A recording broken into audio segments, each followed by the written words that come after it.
Hey guys, so I want to make this video to tell you who you allow into your inner circle. It determines where you end up in life because iron sharpens iron.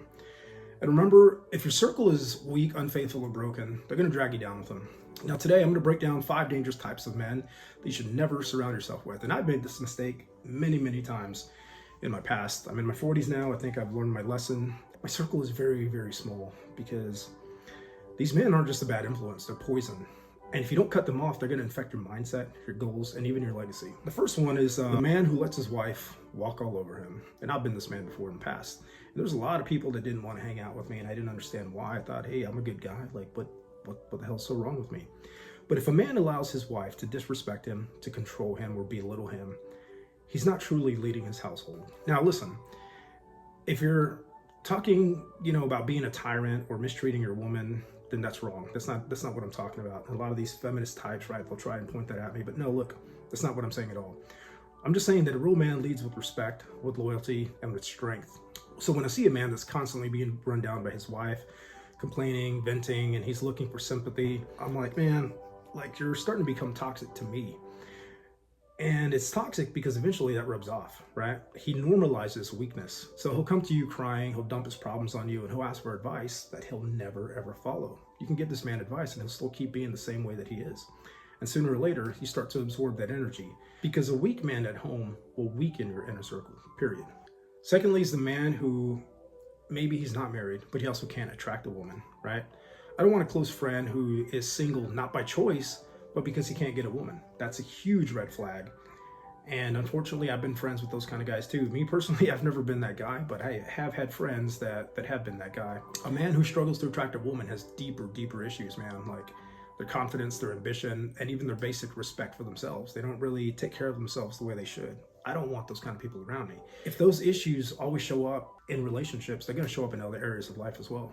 If he can't get a woman to choose him, how's he going to face the world and compete at a higher level? So look, it's not about being a player, right? I'm not saying you have to go out and be with all these different women. What I'm saying is you want to be a man that women naturally respect. Because if a man can't manage that, then what makes me think that he can be strong in other battles, right? I need a friend that can be there as a friend, but not go running off with the first chick that comes his way. And I've had that happen before. I had a friend who he was having a lot of marital problems, and his wife leveled up and he didn't, so she dumped him. She left him for another man, and he came crying to me. I was there for him, and he wasn't the type of guy that could easily find a woman. I mean, he'd been with this woman for a long time, and he got lucky, and he just wasn't able to find another woman after that. But immediately after crying over this other woman, this woman comes into his life, and they have a great time physically, and we're all hanging out, and they hook up, and he falls in love with her, just like that. I needed his help one time, and I felt good. I was like, hey, I got a pretty good team. I got a person I can rely on that's in this town to handle this issue for me. And I call him up, and I'm like, hey, man, I need your help with something. He was very hesitant. He was very, he was just acting weird, and I was kind of confused. So I'm like, hey man, I really need this favor from you. That knocked him back a whole lower level than he was with me before. Our energy just wasn't the same anymore. And I threw him out of my inner circle. And when he asked me why, I just said, hey, it's nothing personal, but I just got to move on now. And that's true. I mean, it was nothing personal. At first it was, but after a while, it's like, hey man, you do you, yeah, I'm going to do me. And me doing me means I'm going to continue doing what I'm doing. I'm not worried about you. So therefore, it's nothing personal, right? We can still play chess together. We can still talk about movies, stuff like that. But anything else on a more deeper, serious note, I don't want anything to do with you. You're not in that inner circle anymore. We're not those kind of friends anymore. It's very superficial stuff. So the other type is the one who's always playing the broke victim. And I think this one's probably the most dangerous of men to have around, right? It's the one who's always broke. He's crying. He's oh, I'm a victim of this. This person did this person cheated me, the government keeps me down here. They're always blaming the world for the problems, right? And it's not about money, because a man can be broke today, but if he's grinding, he's leveling up, he's taking advice, he's making moves, I respect that, because I've been broke before and I've done those things. and it got me to where I am. I'm not to where I want to be yet, but I'm definitely doing a hell of a lot better than I was before. So that means that man is going somewhere, right? But if he's the victim, he's going to stay broke. He complains, he envies my progress, right? And that means that he's eventually going to resent me. And I've had those people around me before. I've never been that person, but I've had those people with me. You know, they're hanging out with you, they're having a great time. You start leveling up and you start talking about your life, the places you're going, the people you're meeting, the chicks you're dating, and it's like they start hating on you silently. They start making, you know, small gestures that just kind of rub you the wrong way, or they might say something about the person you're with or the things you're doing, or they might make a joke and kind of put it down a little bit, or even ask you, why are you doing those things? You know, they drag you down. And I don't want those kind of people around me, and you shouldn't either. So trust me, jealousy from a friend is just a ticking time bomb. If a man can't take responsibility for his own life, he has no place in my inner circle, and he shouldn't have a place in yours either. And the same thing goes for dishonesty. I don't want dishonest people in my circle. So let's say a man cheats on his wife without shame. That's not just a marriage issue, it's a character issue. And I'm not talking to like he made a mistake and then, you know, they fixed the relationship and he started doing better. I mean like someone who is constantly doing this, and he comes to you and he brags to you, and, you know, he's with the next chick and he's bragging about that. And then he's playing, you know, happy dad and husband at home.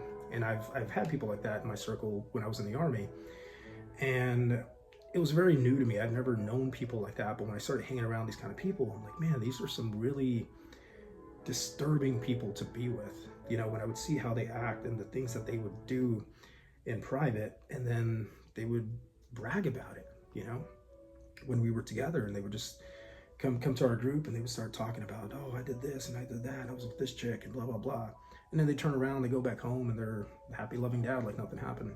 Eventually it came back to bite them in the ass, you know, came out what they were doing, because someone ended up pointing it out because they got sick of it. You know, like, how can you be with this person and go over here bragging about the things you're doing? That's just not right. You shouldn't want that in your circle. If his own wife is the woman that he vowed to protect and she can't even trust him, then why the hell am I going to trust him?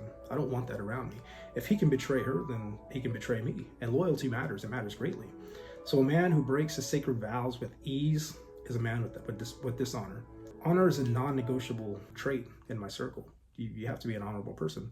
I can't build with that person. I can't trust him, and I definitely won't call him my brother. That's something to really think about. Like, what kind of people do you have in your circle? You might have someone who's a dream killer, right?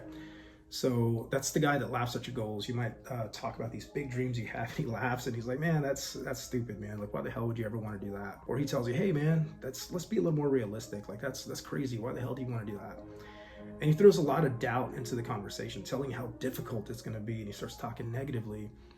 And that's the man that is poison to your ambition. And if you let him linger around long enough, his doubt becomes your doubt, because he's going to rub off on you. So you only surround yourself with men who add fuel to your fire, not water to the flame. Okay?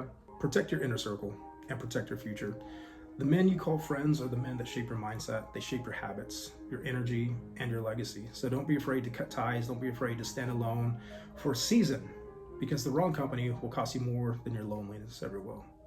Because there's an old saying, if you don't rise to the level of your goals, you're going to fall to the standard of your circle. And let me just show you something real quick before you go. Just because you cut someone out doesn't mean that they're no longer your friends, right? You kind of just throw them on the back burner. So this circle here, this is where you keep your closest friends, right? You keep your wife, your kids, your parents, the people that you love the most. Like, if shit hits the fan, the world is falling apart, this circle here, that's everybody in that circle. Then you go out a little bit, it's like a bullseye, right? The next one is, those are the people that you call friends, right? I mean, if something happens to them, you would be devastated, but they're not quite in that inner circle. And these people here there's a chance they could get knocked out, just like my buddy, right? I had him right here in this little circle. But that day I called him and I depended on him, and he completely shattered that bond. He just showed me, like, hey, I can't rely on him. I thought I could, until it came down to it, until it came down time for him to show me who he truly was. And he got knocked out to here. And now this is where he resides. He's not in that close proximity, and he damn sure is not in the middle there.